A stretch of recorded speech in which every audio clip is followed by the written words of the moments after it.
प्रधानमंत्री नरेंद्र मोदी आज कानपुर दौरे पर रहेंगे और अपने इस दौरे के दौरान वो दोपहर करीब 1:30 बजे कानपुर को मेट्रो की सौगात देंगे और इसके साथ ही पीएम मोदी 12,600 करोड़ रुपए की परियोजनाओं का उद्घाटन भी करेंगे। यूपी चुनाव से पहले पीएम मोदी का कानपुर दौरा काफी खास माना जा रहा है। पीएम मोदी करीब 10:15 बजे कानपुर पहुंचेंगे और दोपहर 2:30 बजे तक वहां रहेंगे। सबसे पहले सुबह करीब 11 बजे वो आईआईटी कानपुर के 54वें दीक्षांत समारोह में मुख्य अतिथि के तौर पर शामिल होंगे। दीक्षांत समारोह के दौरान सभी छात्रों को राष्ट्रीय ब्लॉकचेन परियोजना के तहत डिजिटल डिग्री दी जाएगी। इसके बाद PM Modi Kanpur metro rail परियोजना का निरीक्षण करेंगे और आईआईटी मेट्रो स्टेशन से गीतानगर तक मेट्रो की सवारी भी करेंगे। निराला नगर मैदान से पीएम मोदी मेट्रो को हरी झंडी दिखाएंगे और वहां एक जनसभा को संबोधित करते हुए भी दिखाई देंगे। कानपुर में मेट्रो रेल परियोजना की पूरी लंबाई 32 किलोमीटर है और इसे 11,000 करोड़ की लागत से बनाया जा रहा है। मेट्रो के उद्घाटन के बाद पीएम मोदी कानपुर में 1524 करोड़ की लागत से बने बीना पनकी मल्टी प्रोडक्ट पाइपलाइन परियोजना का भी उद्घाटन करेंगे। मध्य प्रदेश के बीना रिफाइनरी से लेकर कानपुर के पनकी तक फैली 356 किलोमीटर लंबी इस पाइपलाइन की क्षमता साल में 345 मीट्रिक टन पेट्रोल और डीजल भेजने की है। पटना की सड़कों पर जंग का मैदान बन गया। बिहार के अलग अलग जिलों से आए हजारों वार्ड सचिव बीजेपी के दफ्तर का घेराव करने पहुंच गए, जिनको काबू में करने के लिए पुलिस के पसीने छूट गए। इन वार्ड सचिवों को राज्य सरकार ने 4 साल पहले ठेके पर नियुक्त किया था, लेकिन आरोप है कि 4 साल में इन्हें तनख्वाह एक बार भी नहीं मिली और तनख्वाह की यही लड़ाई पटना में जंग में बदल गई। दंगा काबू करने में इस्तेमाल हो रही पुलिस की गाड़ियों पर प्रदर्शनकारियों ने पत्थर बरसाने शुरू कर दिए। पथराव भी ऐसा कि पुलिस वालों ने गाड़ियों को उल्टा दौड़ाना शुरू कर दिया। तस्वीरों में आप साफ तौर पर देखिए किस तरह से जो वार्ड सचिव हैं वो पत्थरबाजी कर रहे हैं, पुलिस पीछे भागी है। इसके बाद एक दूसरी गाड़ी भीड़ के निशाने पर आ गई। कोई डंडे बरसाने लगा तो कोई पत्थर भी इतने मोटे कि सिर पर लग जाएं तो जान पर बनाए। गाड़ी चला रहा ड्राइवर हाथ जोड़ता दिखा। वो हाथ जोड़कर अपनी जान बख्शने की गुहार बेकाबू भीड़ से लगाता दिखा। जब गाड़ी सीधा चलाने की जगह नहीं दिखी तो पुलिस के जवान ने गाड़ी रिवर्स गियर में चलानी शुरू कर दी। दूसरी तरफ पुलिस के कुछ जवान भीड़ से भिड़ने के लिए डंडे लेकर आगे आ गए। तब जाकर एंटी राइट व्हीकल को यू टर्न लेने का मौका मिला। गाड़ी की हालत 5 मिनट में ही बदल गई थी। सामने का शीशा पूरी तरह टूट गया और गाड़ी के आगे फंसी एक लकड़ी को निकाला गया। किसी तरह गाड़ी का ड्राइवर खुद को बचाने में कामयाब हो गया। लेकिन ये जंग थमी नहीं, बल्कि लोगों का गुस्सा बढ़ता चला गया। कुछ ही मिनटों में सैकड़ों लोगों की भीड़ पत्थर बरसाने लगी और पुलिस वाले बचकर भागते हुए दिखने लगे। और वो भी तब जब पुलिस वाले हालात काबू में समझने लगे थे। भीड़ एक साथ पुलिस की तरफ दौड़ने लगी। किसी के हाथ में पत्थर तो किसी के हाथ में डंडे दिखने लगे। एक पत्थर मुझे भी लगी है। ये देखिए किस तरह से जब वार्ड सचिव आगे बढ़े हैं तो उसके बाद फिर पुलिस पीछे भाग रही है। भीड़ का ऐसा उपद्रव कि देखने वालों की भी जान सकते में आ जाए। पुलिस वाले बस खुद को बचाने के लिए उल्टे दौड़ने लगे, लेकिन इतनी देर में पुलिस को अंदाजा हो गया था कि हालात ऐसे काबू में नहीं आने वाले। अचानक सड़क पर जमा भीड़ के बीच धुआं उठता दिखने लगा। आंसू गैस के गोले यहाँ पर दागे जा रहे हैं पुलिस की ओर से और फिर से पुलिस एक बार आगे बढ़ी है। पटना की सड़कों पर यह बड़ा बवाल आज, जहाँ पर केवल एक नहीं बल्कि एक के बाद एक कई आंसू गैस के गोले पुलिस ने भीड़ की तरफ दागे। धुएं के बीच ही पुलिस वाले भीड़ की तरफ बढ़े और भीड़ को खदेड़ने लगे। सड़क पर भीड़ छटती दिखने लगी, लेकिन हर तरफ तोड़फोड़ और बवाल के निशान भी दिखने लगे। मोटे पत्थर और ईंटों के टुकड़े फैले हुए दिखाई दिए। लेकिन भीड़ छटी नहीं, बल्कि अलग अलग टुकड़ों में आसपास की गलियों में फैल गई। पुलिस वाले इसके लिए पहले से तैयार दिखाई दिए और गलियों में ढूंढ ढूंढ कर प्रदर्शनकारियों को न केवल पकड़ा बल्कि डंडे भी चलाए। सड़कों के किनारे भी लोगों को सबक सिखाने में कसर नहीं छोड़ी गई। पुलिस वालों के हाथ जो भी आया वो बचा नहीं। पटना में पुलिस के इस एक्शन की शुरुआत तब हुई जब हजारों की भीड़ बीजेपी दफ्तर का घेराव करने पहुंच गई। लोगों ने आरोप लगाया कि 4 साल से उन्हें तनख्वाह नहीं मिली और अब उनकी जगह किसी और को भर्ती किया जा रहा है। हम लोगों की पेट में वो लात मारे हैं, 1 रुपया नहीं दिया है। हम लोग भूखे पेट कोरोना काल में काम किए हैं। इन लोगों को पहले पुलिस वालों ने समझाया और जब बात नहीं बनी तो पानी की बौछार शुरू कर दी। पटना में बीजेपी ऑफिस के सामने प्रदर्शन कर रहे वार्ड सचिवों के ऊपर अभी यहाँ पर पानी के बौछार का इस्तेमाल किया जा रहा है। लेकिन पानी की बौछार से भीड़ का गुस्सा और बढ़ गया। लोगों ने गाड़ियों पर पत्थर बरसाने शुरू कर दिए, जिसके बाद बवाल बढ़ता चला गया। उत्तर प्रदेश के कानपुर के इत्र कारोबारी पीयूष जैन को 14 दिन की न्यायिक हिरासत में भेज दिया गया। पीयूष जैन पर 31 करोड़ 50 लाख रुपए की टैक्स चोरी का आरोप है और उस पर जीएसटी की धारा 132A लगाई गई। 22 दिसंबर को कानपुर में पीयूष जैन के ठिकानों पर अहमदाबाद से आई डीजीजीआई और इनकम टैक्स की टीम ने छापा मारा था। छापेमारी में अभी तक 250 करोड़ से ज्यादा कैश और 100 करोड़ के गहने बरामद किए जा चुके हैं और अभी भी पैसों के मिलने का सिलसिला जारी है, जिसकी गिनती की जा रही है। कानपुर में उसके घर पर छापेमारी के बाद कन्नौज में उसकी एक फैक्ट्री पर भी छापा मारा गया, जहां एक तहखाने से 17 करोड़ कैश, 25 किलो सोना और 6 करोड़ रुपए का 600 किलो चंदन का तेल बरामद हुआ। खबर है कि जो सोना बरामद हुआ उस पर विदेशी मोहर लगी है, जिसकी जांच जारी है। इसके अलावा कई प्रॉपर्टी से जुड़े दस्तावेज भी बरामद किए गए, जिनकी जांच की जा रही है। 26 दिसंबर को पीयूष जैन को लंबी पूछताछ के बाद गिरफ्तार कर लिया गया।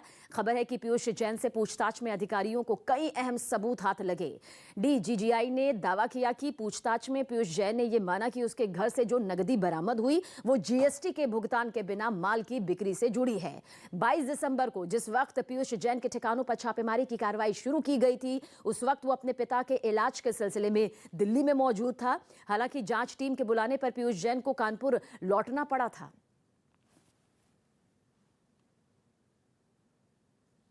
इकतीस करोड़ 50 लाख रुपए का इनके ऊपर टैक्स इवेजन का भी केस बना है और माननीय न्यायालय ने इस समय उनको 14 दिन की जुडिशियल रिमांड के लिए भेज दिया है। अभी इन्वेस्टिगेशन चल रही है और लेटेस्ट जानकारी है कि कन्नौज में इनके यहाँ से कुछ अभी गोल्ड बार्स भी बरामद हुए हैं। इत्र कारोबारी पीयूष जैन इनकम चोरी, टैक्स चोरी के मामले में सलाखों के पीछे पहुंच चुका है। साथ ही साथ कोर्ट ने उसे 14 दिनों की न्यायिक हिरासत में भेजा है, लेकिन वकील संजय मालवीय ने पीयूष जैन की गिरफ्तारी पर सवाल खड़े किए। पुलिस ने जो पुलिस कस्टडी रिमांड में अभी तक हमारे क्लाइंट थे, उनको जुडिशियल कस्टडी रिमांड के लिए कोर्ट में पेश किया और कोर्ट से कहा कि इनको जुडिशियल कस्टडी में हमें दिया जाए।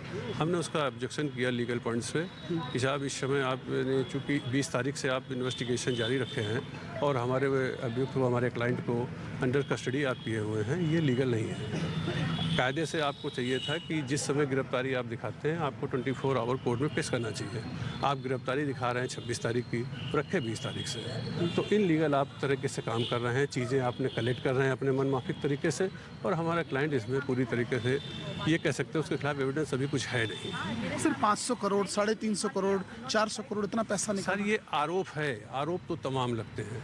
अब मैं पेपर्स देखूँ इन्होंने किस एविडेंस पे क्या पुख्ता प्रमाण है, मैं उसके बिना पे कोई जवाब इस संबंध में नहीं दे सकता। फिलहाल अब उनको क्या जेल भेज दिया गया 14 दिन, और आपका नेक्स्ट स्टेप क्या होगा? हमारा नेक्स्ट स्टेप ये है कि हम उनके पेपर्स की स्टडी करेंगे सारी कॉपीज लेकर के और फिर बेल पे जाएंगे हम लोग उसको तैयारी करके।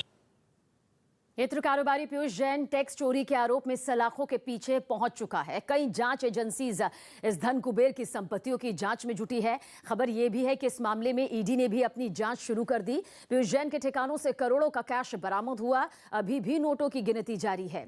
ऐसे में ईडी पीयूष के खिलाफ मनी लॉन्ड्रिंग का मुकदमा दर्ज कर सकती है। यह बात सामने आई कि ईडी पीयूष जैन और उसके रिश्तेदारों के बैंक अकाउंट्स खंगाल रही है, ताकि करोड़ों रुपए की टैक्स चोरी और पैसों के पूरे लेन देन के बारे में सारी जानकारी जुटाई जा सके।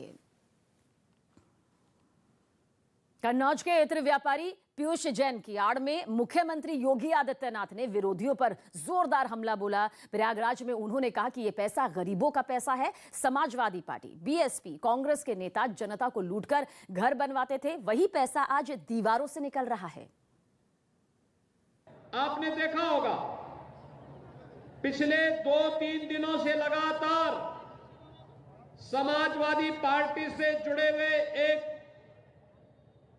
व्यक्ति ने जो कहता था, कभी समाजवादी इत्र की बात करता था, तब हमारे प्रदेश अध्यक्ष जी ने कहा था ये समाजवादी इत्र नहीं, समाजवादी बदबू है। जो लोग 5 साल पहले सत्ता से बाहर जनता के द्वारा कर दिए गए हैं, आज भी उनकी दीवारों से सैकड़ों करोड़ रुपए के नोट निकल रहे हैं। पहले पैसा, आज 43 लाख गरीबों के मकान बन रहे। पहले पैसा कहां चला जाता था? ये गरीब का पैसा ही है जो सपा, बसपा और कांग्रेस के नेता लूट करके अपने घरों को बनाते थे। आज वही पैसा दीवारों से कैसे निकल रहा आप देख रहे होंगे। कमरे के कमरे नोटों से भरे पड़े हैं। अब आपकी भी समझ में आ रहा होगा कि बबुआ नोटबंदी का विरोध क्यों करता था। इत्र कारोबारी पीयूष जैन के ठिकानों से करोड़ों रुपए जब्त होने के बाद सीएम योगी आदित्यनाथ ने ट्वीट किया। उन्होंने ट्वीट में लिखा, आज पैसा दीवारों से निकल रहा है, कमरे नोटों से भरे पड़े हैं। अब जनता को समझ आ रहा होगा कि बबुआ नोटबंदी का विरोध क्यों करता था। सीएम योगी आदित्यनाथ के बाद बीजेपी नेता और मध्य प्रदेश के गृह मंत्री नरोत्तम मिश्रा ने भी अखिलेश यादव पर जमकर हमला बोला।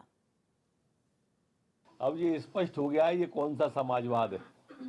ये वो समाजवाद है जो परिवारवाद से शुरू होकर परिवारवाद में खत्म होता है और जनता की गाढ़ी कमाई का खून चूस करके इत्र बनाई जाती है और वो इत्र बनाकर फिर सत्ता लाने के लिए उपयोग में की जाती है। आज इनकी दीवारों में वो खून सड़ रहा है, जहां से भी खुरच रहे हैं वहीं से नोट बरस रहे हैं सब समाजवादियों इत्र के। हालांकि अखिलेश यादव ने न्यूज 18 से एक्सक्लूसिव बातचीत में यह दावा किया कि कानपुर में इत्र कारोबारी पीयूष जैन के घर आयकर विभाग का छापा पड़ा, उससे समाजवादी पार्टी का कोई लेना देना नहीं। पीयूष जैन का समाजवादी पार्टी से कोई रिश्ता नहीं है। मुझे खुशी है कई चैनल उसके गांव, घर और मोहल्ले तक पहुंचे, उन्होंने पूरा दिखाया कि समाजवादी पार्टी से कोई रिश्ता नहीं है। लेकिन आप भारतीय जनता पार्टी को देखिए, मुख्यमंत्री झूठ बोल रहे हैं, उप मुख्यमंत्री झूठ बोल रहे हैं। पंजाब में विधानसभा चुनाव से पहले आम आदमी पार्टी ने बड़ा उलटफेर किया और चंडीगढ़ नगर निगम के चुनाव में सबसे ज्यादा सीटें जीती। ये पहला मौका है जब आम आदमी पार्टी ने चंडीगढ़ नगर निगम का चुनाव लड़ा और पहली ही बार में उसने चंडीगढ़ में जीत के झंडे गाड़ दिए। उसने दोनों बड़ी पार्टियों बीजेपी और कांग्रेस को पछाड़ दिया और नगर निगम की 35 में 14 सीटें जीतकर नंबर 1 पर रही, जिसकी खुशी चंडीगढ़ से दिल्ली तक मनाई गई। जीत की खबर आते ही दिल्ली में आम आदमी पार्टी के दफ्तर के बाहर ढोल बजने लगे और मिठाई के डब्बे खुल गए। पार्टी कार्यकर्ता पंजाब विधानसभा चुनाव से पहले चंडीगढ़ फतेह की अहमियत समझ रहे थे, इसलिए उन्होंने अपनी खुशी जाहिर करने में कोई कमी नहीं छोड़ी।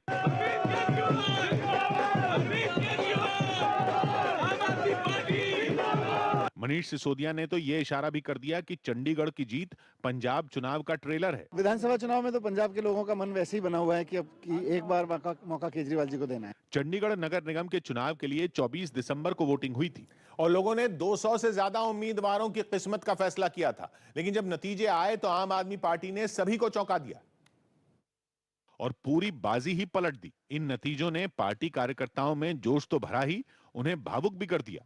रिजल्ट के बाद उनकी आंखें भर आईं। उन्होंने एक दूसरे को गले लगा लिया, मुंह मीठा कराया और जमकर नारेबाजी की।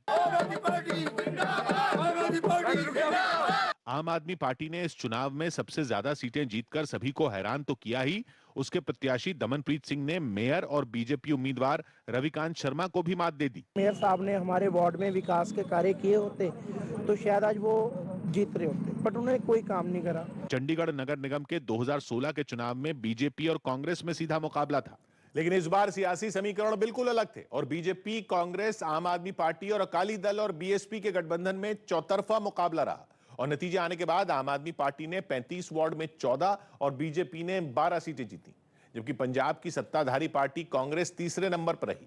उसके खाते में 8 और अकाली दल के खाते में केवल 1 सीट आई। 2016 के चुनाव में बीजेपी सबसे आगे थी। पिछली बार 26 वार्ड पर चुनाव हुए थे और बीजेपी को 20 सीटों पर जीत मिली थी, जबकि कांग्रेस को इस बार से आधी सीटें मिली, यानी उसे सिर्फ 4 सीटों पर जीत मिली, जबकि अकाली दल को 1 सीट मिली थी। लेकिन इस बार सियासी कहानी उल्टी है, न कांग्रेस और न ही बीजेपी बल्कि आम आदमी पार्टी सबसे बड़ी पार्टी बनकर उभरी। पर इन सबके बीच मेयर के पद पर पेच फंसता दिख रहा है, क्योंकि किसी पार्टी को बहुमत नहीं मिला है। मेयर बनाने के लिए किसी भी पार्टी को 19 वोटों की जरूरत है, जो फिलहाल किसी के पास नहीं है। सियासी गणित के हिसाब से बीजेपी को एक बात का फायदा मिल सकता है और वो है चंडीगढ़ में बीजेपी का सांसद होना, क्योंकि मेयर के चुनाव में 1 वोट स्थानीय सांसद का भी होता है। मतलब यह कि अगर बीजेपी को चंडीगढ़ में अपना मेयर बनाना है तो उसे 18 वोट चाहिए, जबकि निगम में अपना मेयर बनाने के लिए आम आदमी पार्टी को 19 वोट जुटाने की जरूरत है। तमिलनाडु के कोयम्बटूर से एक डराने वाली तस्वीर सामने आई। वहां मेट्रोपोलियम इलाके में एक ट्रक ने यात्रियों से भरी एक बस को टक्कर मार दी, जिसका एक सीसीटीवी वीडियो भी सामने आया, जिसमें एक बस और ट्रक एक दूसरे के बगल से गुजरते दिखाई दिए। बस के आगे बढ़ते ही वहां एक दूसरा ट्रक भी नजर आया, जिसने बाईं तरफ मुड़ने की जल्दबाजी में रफ्तार बढ़ाई और सीधे जाकर बस में घुस गया। ये टक्कर इतनी जोरदार थी कि बस वहीं पलट गई। जैसे ही यह हादसा हुआ, वहां मौजूद लोग मदद के लिए दौड़े, जिन्होंने बस का कांच तोड़कर लोगों को बाहर निकाला और अस्पताल में भर्ती कराया। बताया गया कि बस में उस वक्त कई यात्री मौजूद थे जिन्हें काफी चोटें आईं। रूस यूक्रेन विवाद में नेटो ने रूस को 12 जनवरी को बातचीत करने का प्रस्ताव भेजा। रूस के विदेश मंत्रालय ने कहा कि वो प्रस्ताव पर विचार कर रहा है और जल्द इस पर फैसला लेगा। असल में रूस के लगभग 1 लाख सैनिक पड़ोसी यूक्रेन से लगने वाली सीमा पर तैनात हैं। इसलिए यूक्रेन और अमेरिका समेत पश्चिमी देशों को डर है कि रूस कभी भी यूक्रेन पर हमला कर सकता है। वहीं रूस का कहना है कि इस फसाद को हवा देने के लिए अमेरिका और नेटो जिम्मेदार है। उसका आरोप है कि यूक्रेन और नेटो की बढ़ती नजदीकियों की वजह से बात बिगड़ी, बल्कि वो यहां तक कह चुका है कि वो अमेरिका के आक्रामक रवैये का जवाब देने से भी नहीं चूकेगा। मामले को सुलझाने के लिए पिछले हफ्ते रूस ने अपनी सुरक्षा से जुड़ी मांगों की एक लिस्ट उसने बनाई, जिस पर बातचीत की गई। उम्मीद जताई थी कि अब नाटो ने उन्हीं मुद्दों पर बात करने के लिए रूस को प्रस्ताव भेजा है। रूस चाहता है कि यूक्रेन नेटो का हिस्सा ना बने और साथ ही नेटो पूर्वी यूरोप और यूक्रेन में अपनी गतिविधियां बंद कर दे। दिल्ली के सरकारी अस्पतालों में काम करने वाले रेजिडेंट डॉक्टरों के प्रदर्शन पर पुलिस ने सख्ती दिखाते हुए उन्हें हिरासत में ले लिया। मेडिकल कॉलेजों में पोस्ट ग्रेजुएट कोर्स में दाखिले के लिए होने वाली नीट पीजी काउंसलिंग जल्द कराने की मांग को लेकर ये डॉक्टर पिछले कई दिनों से हड़ताल पर हैं। और अपनी आवाज बुलंद करने के लिए हड़ताली डॉक्टरों ने दिल्ली में आईटीओ के पास जोरदार प्रदर्शन किया। इस दौरान प्रदर्शन में शामिल डॉक्टरों की पुलिस से झड़प भी हुई। डॉक्टरों ने मौलाना आजाद मेडिकल कॉलेज से सुप्रीम कोर्ट की ओर मार्च निकालने की कोशिश की, लेकिन पुलिस ने उन्हें आगे बढ़ने से रोक दिया। वहीं प्रदर्शन करने वालों ने पुलिस पर महिला डॉक्टरों के साथ बदसलूकी का आरोप लगाया। हालांकि हंगामा बढ़ता देख पुलिस ने प्रदर्शन कर रहे रेजिडेंट डॉक्टरों को हिरासत में ले लिया और बसों में भरकर वहां से ले गई। मारा भी है, पीटा भी है, लातों से, घूसों से, और डिटेन करके यहाँ पे हमारे फोड़ा के और सारे डॉक्टरों को अभी लेके गए हैं। रेजिडेंट डॉक्टरों ने दावा किया कि काउंसलिंग में देरी की वजह से पीजी फर्स्ट ईयर के छात्रों का नामांकन नहीं हो पा रहा और इसी वजह से वो रोजाना 18 घंटे से ज्यादा काम करने को मजबूर हैं।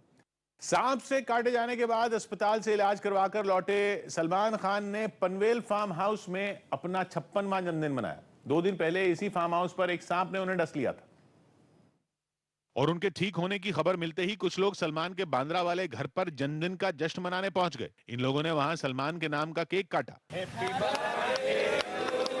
लेकिन सलमान खान ने बांद्रा में नहीं बल्कि पनवेल फार्म हाउस में अपना जन्मदिन मनाया और पार्टी के बाद बाहर आकर लोगों के साथ तस्वीरें भी खिंचवाईं। इस दौरान सलमान सांप से काटे जाने का जिक्र करना भी नहीं भूले। टाइगर भी जिंदा है, सांप भी जिंदा है। पनवेल फार्म हाउस में सलमान के जन्मदिन की पार्टी में हिंदी फिल्म जगत से जुड़ी कई हस्तियां भी पहुंची। ब्राजील के उत्तर पूर्वी राज्य बाया से डराने वाली तस्वीरें सामने आई। वहां एक शहर टापू में तब्दील हो गया और इसके पीछे की वजह थी 2 डैम का अचानक फूटना। इसके बाद तो तबाही की ऐसी भयानक तस्वीरें सामने आई जिसने सभी की सांसें रोक दी। समंदर की तरह पानी में बहते पानी ने पूरे शहर को अपनी आगोश में ले लिया। हर तरफ बरसाती पानी जबरदस्त उफान मारता दिखाई दिया। इसने कुछ घरों को डुबो दिया तो कुछ के अंदर तक दस्तक दे दी। वहां फंसे लोगों को बचाने के लिए रेस्क्यू ऑपरेशन चलाया गया, जिसमें नाव की मदद से लोगों को निकालने के लिए कई टीमें जुटी नजर आईं। कुछ लोग तो अपनी जान बचाने के लिए तैरते नजर आए, तो वहीं हालातों का जायजा लेने के लिए हेलीकॉप्टर को भी मौके पर तैनात किया गया। जम्मू कश्मीर के अनंतनाग में आतंकियों ने सीआरपीएफ के एक बंकर पर ग्रेनेड से हमला कर दिया। खबर है कि हमलावर आतंकी एक कार में आए और हमला करने के बाद मौके से भाग निकले, जिसकी सूचना मिलते ही सुरक्षा बल ने इस पूरे इलाके को घेर लिया और फरार आतंकियों की तलाश तेज कर दी। साथ ही कुछ देर के लिए उस इलाके की एक सड़क पर ट्रैफिक को भी रोक दिया गया। बताया गया कि कार से आए आतंकियों ने पहले सीआरपीएफ के बंकर पर फायरिंग की और फिर ग्रेनेड फेंककर भाग निकले, जिनको पकड़ने के मकसद से हथियारों से लैस जवान कुछ बख्तरबंद गाड़ियों में सवार होकर वहां पहुंचे। इसके बाद जवानों ने पूरे इलाके में सर्च ऑपरेशन चलाया और वहां से गुजरने वाली गाड़ियों की भी तलाशी ली। दिल्ली के मंगोलपुरी से डरा देने वाली तस्वीरें सामने आई। वहां जूता बनाने वाली एक 3 मंजिला फैक्ट्री में आग लगने से हड़कंप मच गया। बताया गया कि शॉर्ट सर्किट की वजह से यह हादसा हुआ, जिसने कुछ ही देर में फैक्ट्री के निचले हिस्से को अपनी चपेट में ले लिया। वहां से सामने आई एक तस्वीर में धधकती फैक्ट्री के अंदर से एक कर्मचारी अपनी जान बचाते हुए बाहर निकलता दिखा। आग कितनी भयंकर थी इसका अंदाजा वहां से उठ रहे धुएं के गुबार को देखकर ही लगाया जा सकता था। इस हादसे की जानकारी मिलते ही दमकल की 20 से ज्यादा गाड़ियां वहां पहुंच गईं। लेकिन लपटें इस तरह कहर बरपा रही थीं कि दमकल कर्मियों का फैक्ट्री के अंदर जाना मुश्किल हो गया। हालांकि फैक्ट्री के कर्मचारियों की मदद से उसमें रखी चीजों को बचाने का काम शुरू कर दिया गया और पास की दूसरी फैक्ट्रियों को भी खाली करवा लिया गया। बताया गया कि जूता बनाने के काम में इस्तेमाल होने वाला केमिकल, रबर और प्लास्टिक भी उस फैक्ट्री के अंदर रखा हुआ था, जिसकी वजह से आग तेजी से भड़की। हालांकि कुछ घंटों की मेहनत के बाद आग बुझा ली गई, लेकिन तब तक उसमें रखा सारा सामान जलकर राख हो चुका था। जम्मू कश्मीर के गांदरबल से डरा देने वाली तस्वीर सामने आई। वहां एक रिहायशी इलाके के एक मकान में भयंकर आग लग गई और देखते ही देखते लपटें मकान के ऊपरी हिस्से में फैल गई। आग इतनी भीषण थी कि मकान का ऊपरी हिस्सा धधकता नजर आया, जबकि काले धुएं का गुब्बार पूरे इलाके में फैल गया। जानकारी मिलते ही दमकल विभाग के कर्मचारी वहां पहुंचे और आग पर काबू पाने की कोशिश की गई, लेकिन तब तक आग बुझाई जाती। मकान का काफी हिस्सा आग की चपेट में आ चुका था। हालांकि इस मकान में रहने वाले लोग सही सलामत बच गए, लेकिन आग लगने के पीछे की वजह पता नहीं चल पाई। बीजेपी ने 3 दलों का गठबंधन बनाकर पंजाब विधानसभा चुनावों में उतरने का ऐलान कर दिया, जिसमें बीजेपी को कैप्टन अमरिंदर सिंह की पंजाब लोक कांग्रेस और सुखदेव ढींढसा की पार्टी शिरोमणि अकाली दल संयुक्त का साथ मिला। और तीनों दलों के नेताओं ने केंद्रीय गृह मंत्री अमित शाह के घर पर बैठक की, जिसमें बीजेपी अध्यक्ष जेपी नड्डा की मौजूदगी में सीटों के बंटवारे पर चर्चा हुई। और इस बैठक में तीनों दलों के 2-2 प्रतिनिधियों की एक कमेटी बनाने का फैसला किया गया, जो पंजाब में गठबंधन की तरफ से हर दल के लिए सीटों की पहचान और संख्या तय करेगी, जिसके बाद गठबंधन का साझा चुनावी घोषणा पत्र जारी किया जाएगा। कौन सीट कौन सी पार्टी लड़ेगी, इसको लेकर के तीनों ही दलों के 2-2 प्रतिनिधियों की एक कमेटी बनाई जाएगी। 19 राज्यों में ओमिक्रॉन की दस्तक के बाद भी देश के कई शहरों में लोग कोरोना नियमों की अनदेखी करने से बाज नहीं आ रहे। ऐसे हालात तब हैं जब गृह मंत्रालय ने सभी राज्यों को सख्ती बरतने के निर्देश दिए हैं। इसके बावजूद अलग अलग शहरों से हैरान करने वाली तस्वीरें सामने आई। गुजरात के महसाणा में बीजेपी नेता अल्पेश ठाकुर ने पदयात्रा निकाली तो सैकड़ों लोगों की भीड़ उसमें जुट गई, जिसमें कोरोना नियमों का मजाक बनता दिखाई दिया। इस भीड़ पर ड्रोन से फूलों की बारिश भी की गई। इस दौरान कई लोग आसपास के मकानों की छतों पर भी दिखाई दिए। इसी तरह की तस्वीरें वडोदरा से भी सामने आईं। वहां महिला एवं बाल विकास मंत्रालय ने एक कार्यक्रम का आयोजन किया, जिसमें कई लोग शामिल हुए। इस दौरान हॉल में जिन सीटों पर कोरोना के खतरे की वजह से बैठने पर रोक लगाई गई थी, उन पर भी लोग बैठे नजर आए। वहीं सुरेंद्रनगर जिले में सरपंचों का एक कार्यक्रम रखा गया, लेकिन वहां भी एक साथ कई लोग दिखाई दिए। इस बीच एक और चौंकाने वाली तस्वीर बोटाद से सामने आई। वहां एक दिन पहले एक क्रिकेट मैच का आयोजन किया गया था और जब ये मैच खत्म हुआ तब जीत का जश्न मनाने के लिए स्टेडियम में बैठे सैकड़ों दर्शक मैदान में आ गए और इसके बाद उन्होंने मैदान में ही काफी देर तक डांस किया। गुजरात के अलावा कोलकाता में भी ओमिक्रॉन के खतरे को नजरअंदाज किया गया और वहां 2 दिन पहले क्रिसमस का जश्न मनाने के लिए सड़कों पर भारी भीड़ जुट गई थी, जिसका वीडियो सोशल मीडिया पर वायरल हो गया। सामने आई तस्वीर में दिखा कि इस त्योहार के लिए एक इलाके में खास तैयारी की गई थी। वहां की इमारतों को रंग बिरंगी रोशनी से सजाया गया था, जिसे देखने के लिए बड़ी तादाद में लोग वहां जुटे थे। इसी तरह देश के कई दूसरे शहरों में भी कोरोना के खतरे की अनदेखी की तस्वीरें सामने आई। यूपी के फर्रुखाबाद से डरा देने वाली तस्वीर सामने आई। वहां एक चलती ट्रेन में आग लगने से हड़कंप मच गया। बताया गया कि कासगंज फर्रुखाबाद पैसेंजर ट्रेन जैसे ही हथियापुर पहुंची तो उसमें भीषण आग लग गई। जिसके बाद ड्राइवर और गार्ड ने फौरन समझदारी दिखाते हुए आग से घिरे इस डिब्बे को ट्रेन से ही काट कर अलग कर दिया और आग लगने की सूचना फायर ब्रिगेड को दी, जिसने कड़ी मशक्कत के बाद आग पर काबू पाया। ट्रेन के गार्ड ने बताया कि जिस डिब्बे में आग लगी उसमें कोई भी यात्री नहीं था। शुरुआती जांच के आधार पर बैटरी बॉक्स में शॉर्ट सर्किट से आग लगने की आशंका जताई जा रही है। स्पेन के लापाल्मा टापू पर फटे ज्वालामुखी को तकरीबन 90 दिन हो गए, लेकिन वहां का मंजर बदलने का नाम नहीं ले रहा। ज्वालामुखी से निकले लावे ने कई इलाकों को पूरी तरह बर्बाद कर दिया, जिससे निपटने के लिए सेना को मोर्चा संभालना पड़ा। और अब वहां से आई ताजा तस्वीर उसकी राख से मची तबाही का सबूत देती दिखी। पूरे शहर पर लगी कालिक को देखने के लिए सेना को ड्रोन कैमरे की मदद लेनी पड़ी, जिसके बाद शुरू हुआ उसकी सफाई का काम। कई जवानों ने मिलकर काली राख को वहां से अलग किया, तब जाकर एक घर की सूरत दिखाई दी। इसके बाद उसे एक जगह पर इकट्ठा किया गया और फिर वहां से मशीन की मदद से हटाया गया। वहां मौजूद जवानों ने एक इलेक्ट्रॉनिक डिवाइस से इस परत की मोटाई भी नापी, जिसके बाद राख के काले पहाड़ पर चलते हुए वो लोग इससे निपटने के लिए आगे की रणनीति बनाते दिखे। दिल्ली के पास गौतम बुद्ध नगर के कासना में बीजेपी के जन विश्वास कार्यक्रम में पार्टी के ही विधायक के खिलाफ नारे लगे, जिसके बाद कार्यक्रम में खूब बवाल हुआ। ये सारा हंगामा मंच पर हुआ और वो भी बीजेपी सांसद महेश शर्मा के सामने। पार्टी के कार्यकर्ता अपनी पार्टी के कार्यक्रम में अपनी ही पार्टी के विधायक के खिलाफ नारे लगाने लगे। ये सारा तमाशा जब हद पार करने लगा तो महेश शर्मा से रहा नहीं गया। वो आगे बढ़े और मंच पर मौजूद शख्स के हाथ से माइक छीनने लगे।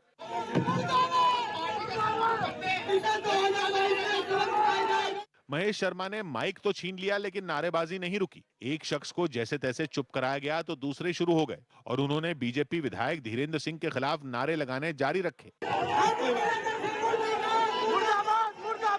जिसके बाद महेश शर्मा ने आओ दिखाना था और मंच पर चढ़ गए। इस बीच उनके समर्थक हंगामा करने वालों को वहां से हटाने में जुटे रहे, लेकिन वो कामयाब नहीं हुए। नारेबाजी करने वाले कुछ ही लोग वहां से हटे। नौबत यह आ गई कि महेश शर्मा खुद हार मानकर मंच से उतरकर चले गए, जिसके बाद ऐसा लगा कि धीरेन्द्र सिंह के खिलाफ नारे लगाने वालों को मनमानी करने की छूट मिल गई हो। उन्होंने फिर से बवाल करना शुरू कर दिया, जो बीजेपी सांसद के वहां से जाने के बाद भी चलता रहा।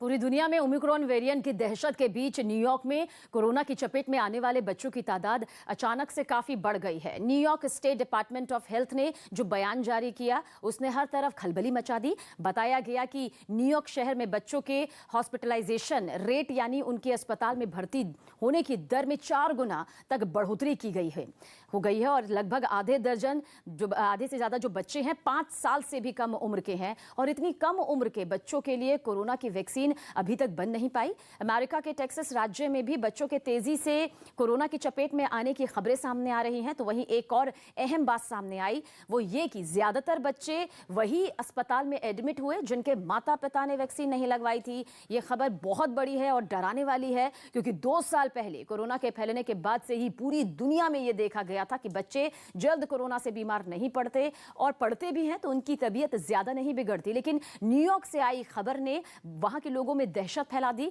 हालात इतने बिगड़ गए हैं कि अमेरिका में एक दिन पहले लगभग 1500 डोमेस्टिक और इंटरनेशनल उड़ानें रद्द करनी पड़ी और ऐसा भी वहां लगातार तीसरे दिन जारी रहा है। ऐसा इसलिए करना पड़ा क्योंकि कई एयरपोर्ट का स्टाफ और क्रू मेंबर कोरोना से बीमार पड़ चुका है।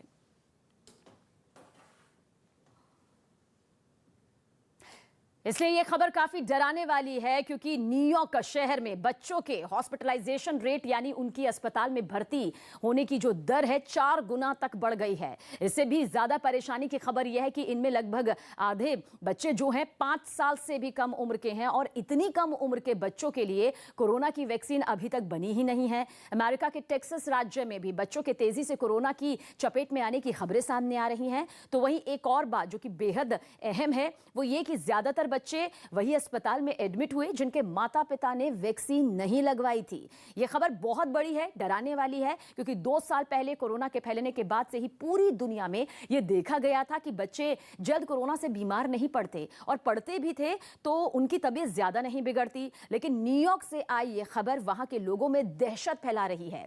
हालात इतने बिगड़ गए हैं कि अमेरिका में लगभग एक दिन पहले ही लगभग 1500 डोमेस्टिक और इंटरनेशनल उड़ानों को रद्द करना पड़ा। ऐसा तीसरा दिन लगातार देखने को मिला। ऐसा इसलिए हुआ क्योंकि कई एयरपोर्ट का स्टाफ और क्रू मेंबर कोरोना की चपेट में आने की वजह से बीमार हो चुका है। राजस्थान के अजमेर में गुर्जर समुदाय के लोगों ने नए साल पर रिलीज के लिए तैयार फिल्म पृथ्वीराज के विरोध में प्रदर्शन किया। प्रदर्शनकारियों ने सम्राट पृथ्वीराज की जिंदगी पर बनी फिल्म में तथ्यों से खिलवाड़ का आरोप लगाया और विरोध जताने के लिए बड़ी संख्या में कलेक्टर के दफ्तर के बाहर पहुंच गए। हालांकि पुलिस ने प्रदर्शनकारियों को दफ्तर के अंदर जाने से रोक दिया, जिसके बाद विरोध पर उतारू लोगों ने सड़क को बंद कर दिया। गुर्जर समाज के लोगों का गुस्सा फिल्म का ट्रेलर सामने आने के बाद फूटा। फिल्म में पृथ्वीराज का रोल अक्षय कुमार निभा रहे हैं, जिसमें सम्राट के युद्ध कौशल की झलक दिखाई गई है। हिंदुस्तान का शेर आ रहा है।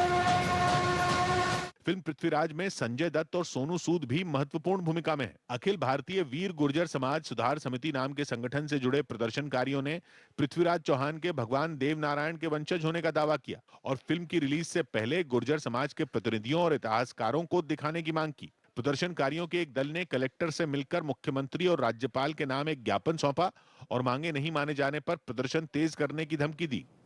पाकिस्तान के ग्वादर पोर्ट के बाद अब चीन की नजर बांग्लादेश के सबमरीन बेस पर है। खबर है कि चीन के 230 से ज्यादा एक्सपर्ट अगले महीने बांग्लादेश के शेख हसीना सबमरीन बेस का दौरा कर सकते हैं, जिसकी आधारशिला 2017 में रखी गई थी और उसे बनाने का काम अब भी जारी है। बताया गया कि चीनी अधिकारियों का यह दौरा 31 दिसंबर से 5 जनवरी के बीच हो सकता है। खबर तो यह भी है कि बांग्लादेश के इस सबमरीन बेस को तैयार करने में चीन मदद कर रहा है, जिसके लिए दोनों देशों के बीच पिछले कुछ साल में कई अहम बैठकें भी हो चुकी हैं। यही नहीं, चीन बांग्लादेश को टैंक और लड़ाकू विमान समेत कई तरह के रक्षा उपकरण भी दे रहा है। चीन ने इसी तरह की चालाकी पाकिस्तान में भी दिखाई थी, जहां ग्वादर बंदरगाह को बनाने में मदद करने के बाद उसने उसे अपनी नौसेना के बंदरगाह के लिए तैयार करना शुरू कर दिया।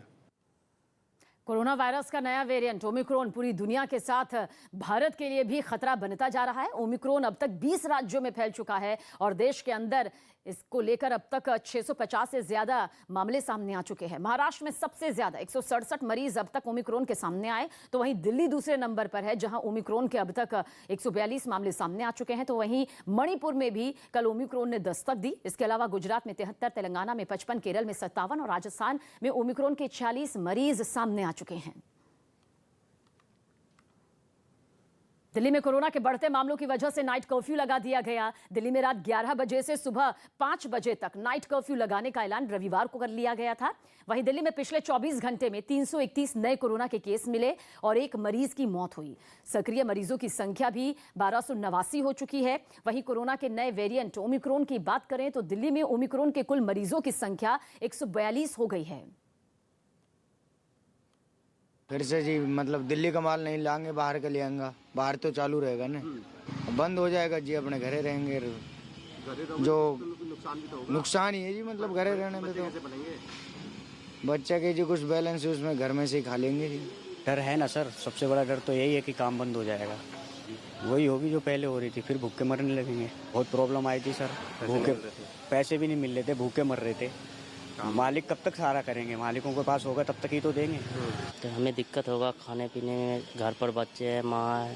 अच्छा, दिक्कत होगी। यहाँ अकेले रहते हो? हाँ, यहाँ अकेले। कर्फ्यू लगने से डर तो है ही, क्योंकि हम सबको काम आते हैं तो खाते हैं। गरीब हूँ, गांव से यहाँ आया हूँ कमाने के लिए। ब्रेक के बाद लौटते हैं।